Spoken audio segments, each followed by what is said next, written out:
used to think the worst part about living next to another family was the noise. I was wrong. The worst part is when the noise turns into entitlement, and in my case, that entitlement came from a girl who decided I was her enemy without even knowing my name. Her name was Chloe. She moved into the house next door with her dad and little sister after her parents split up.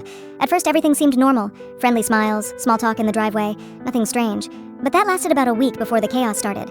Her dad worked night shifts, so Chloe was basically the one watching her younger sister.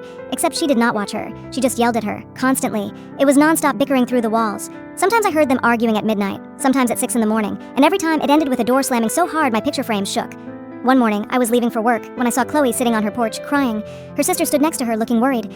I asked if everything was okay. Chloe wiped her face and snapped at me that it was none of my business. I backed off. Fine, not my problem.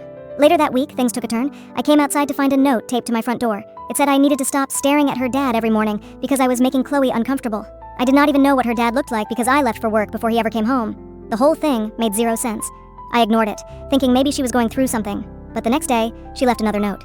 This one said I was walking around in shorts to get attention and that it was disrespectful.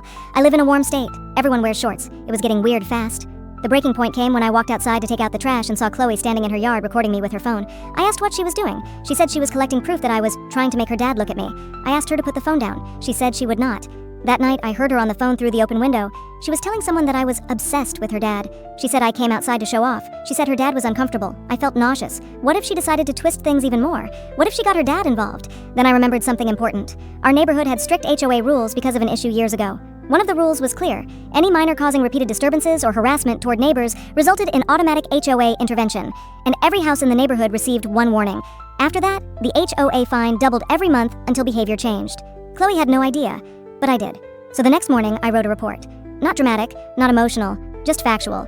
I described the notes, the recording, the false accusations. I uploaded the video from my door camera showing her taping the notes. Then I submitted the complaint through the HOA portal. 2 days later, the warning letter arrived at their door. Chloe's dad came home from work early to talk to the HOA rep. I stayed inside, but I could hear Chloe crying outside. Later that evening, her dad knocked on my door. I expected shouting. Instead, he apologized. He said Chloe had been acting out since the divorce and had created stories in her head because she felt threatened whenever he talked to anyone. He said he had no idea she was bothering me. I accepted the apology. I did not want a war. But the HOA process had already started. They still had to attend the mandatory mediation meeting. After that meeting, everything changed. Chloe stopped leaving notes. She stopped staring at me. She stopped coming outside whenever I walked to my car. Her dad made sure of it. I saw him speaking to her in their driveway one morning. He sounded tired, but firm.